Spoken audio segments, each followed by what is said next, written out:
Hello guys, magandang araw. Ito na naman tayo pa vlog ulit.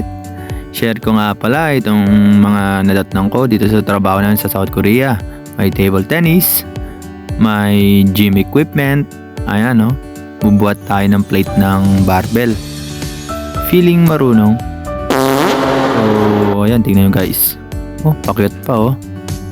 Oh, feeling pogi. Ayan, may dumbbell. Oh, yun guys, titingin muna yan bago bubuhat. Oh, sabi ko na nga ba eh. Oh, bubuhat na yan. Yan. Yan guys, oh. Bumuhat nga. 3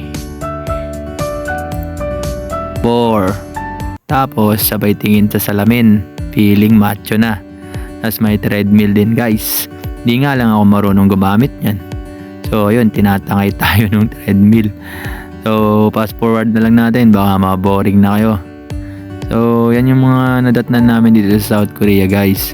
Meron din tayo dyang baras para sa shoulder at saka sa biceps at saka sa lower chest. Yan, may barbell. At meron din tayong anong tawag dyan. Comment down below kung anong tawag dyan guys. Comment down below. Nabubulol na ako guys, sorry. Siguro baging yan na may pampabigat. Ayan, meron din tayong punching bag para kunwari tayo boksingero. Oh yes. So medyo may lakas naman yung suntok natin, nauuga naman siya. Wow!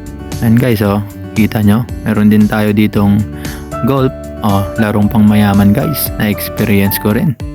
Bali, palaruan ito ng boss namin guys. Nagpaalam naman ako dyan guys kung pwede akong mag-exercise dyan at pakialaman yung mga gamit nila. Basta wag lang iligpit pagkatapos. Ay, iligpit pala pagkatapos.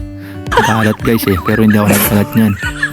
So, ayan yung madadatnan natin dito sa South Korea kung tayo pupunta rito para magtrabaho. Ito yung mga posibleng masasabi kong privileges. So, sa mga gustong magpunta sa South Korea dyan, just comment down below and isi-send ko sa iyo mga steps. So, try nyo guys, malay nyo, medyo malaki ang sahod dito. Hindi nga lang kalakihan, katulad sa ibang mga bansa, pero pwede na makaipon. So, ayun guys, paalam!